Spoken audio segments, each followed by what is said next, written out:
Greetings everyone. Welcome back to the Madrid Footy channel. My name is Victor and today we will be talking about Real Madrid's new signing Kylian Mbappe. I'm making this video because I've seen a lot of hate online for our new player. Now, you may be asking, but Vic, this is nothing new. We have the best players in the world and rival fans give them hate all the time. This is normal. Well, I would agree with this, but the problem that I have is that a lot of the hate that I have seen online thrown at Mbappe has actually been by Real Madrid fans. Underperforming, mediocre, flop, penalty merchant, tap-in merchant are some of the terms that are used on him. Not to mention Barca fans calling their scrawny little kid Lamine Yamal better than the man who has consistently been a top 5 footballer in the world for the past 6 years. Now, that's absolutely crazy when you consider Mbappe's record. We're talking about a guy who has won multiple league titles, a World Cup, and even a Golden Boot at the World Cup. He's been delivering at the highest level for years, and yet some people still doubt him. What more does the man need to do? In this video, I want to get something straight. I honestly believe that Kylian Mbappe is the closest thing we have to Cristiano Ronaldo, and here's why. Just like Ronaldo, I think throughout his career, Mbappe will always be a victim of his own standards. Every time that he fails to score, he'll be criticized. If he scores a penalty, he'll be criticized. If he scores a tap-in, guess what? He'll be criticized. No matter which team you support, no matter who your favorite player is, let's get the facts straight, right?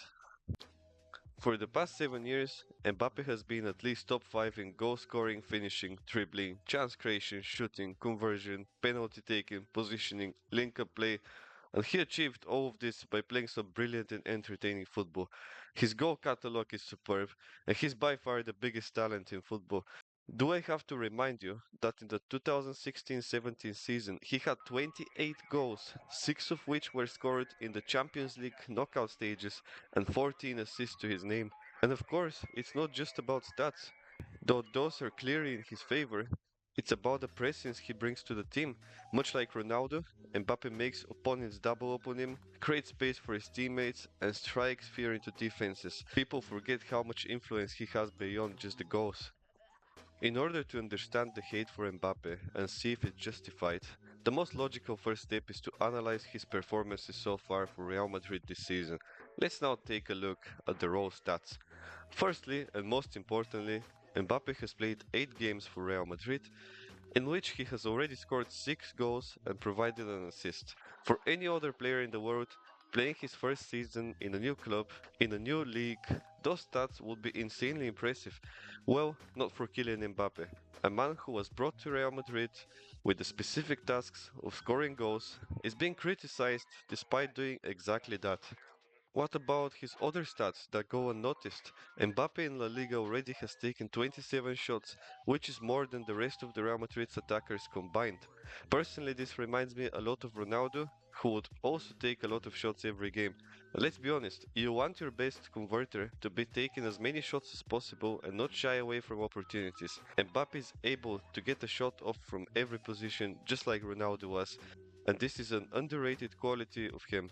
And before anyone says he's greedy, the Frenchman can also brag about decent chance creation, as he has already created 9 goal scoring opportunities in the league for his teammates. His link up play with Vini, Rodrigo, Bellingham, and even Endrick has been great, reminding me a lot of how Benzema used to play. There is none of that ego that the media was trying to portray before the season started.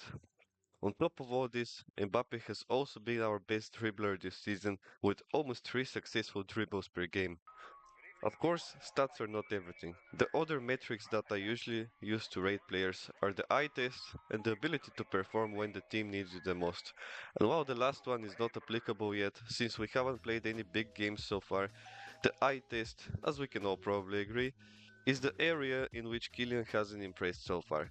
At least not in all games. While I think he's improving with every game, and in his last game he had his best match in a white shirt so far, after blessing us with an absolute masterclass against Espanyol, he's had many moments this season in which he looked uninvolved, almost as if he gets tired too easily.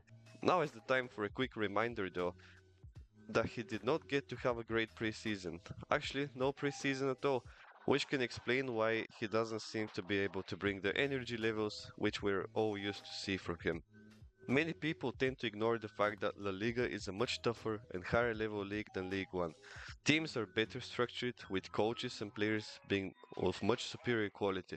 It is a completely different play style, as the Spanish league is notorious for being slower and more tactical than any other of the top 5 leagues. Additionally, in about 35 out of the 38 matches Real Madrid play a season, teams will always park the bus and play absolute terror ball, knowing that the moment they try to establish some pressure, they're immediately in danger of facing the most devastating counter-attack in football. And of course, when you face a defense that consists of 11 players crowding their own box, desperately trying to draw, of course you'll be scoring some fewer goals. I'll admit it, I will not hide from it. Mbappe hasn't been in the best form of his career since he joined Madrid. But let's not get it twisted. He's still delivering the goals that are expected from him. I guarantee you that if he stays healthy, it's only a matter of time before he starts playing his best level. And just imagine what an in-form Mbappe will do, considering an out-of-form Mbappe already has 6 goals in 8 games and 5 goals in his last 4 games. For now, we haven't had any big games, so Mbappe playing the way he is perfectly fine. But the fact is, we'll need him at his best for this one. Well, guys, in this segment, I was going to talk about how Mbappe can shine in the upcoming derby against Atletico, but unfortunately, as I was making this video, he played a game against Alaves in which he scored a brilliant goal, but got injured and will be out for 3 weeks. It is really a shame because it really felt like he was starting to pick up form, and I honestly think he could have been rested against Alaves, considering that they are not one of the strongest teams in La Liga.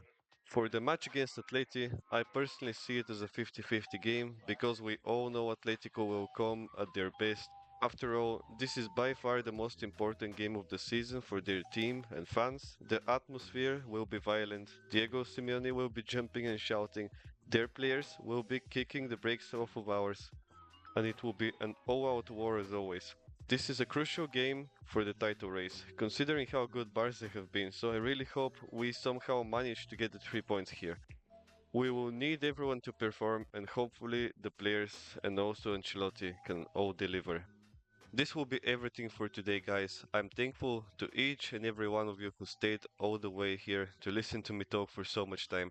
I would appreciate a subscribe and a like, maybe even a comment. But well, I wish you now all the best, and I'll see you in the next one. Hala Madrid.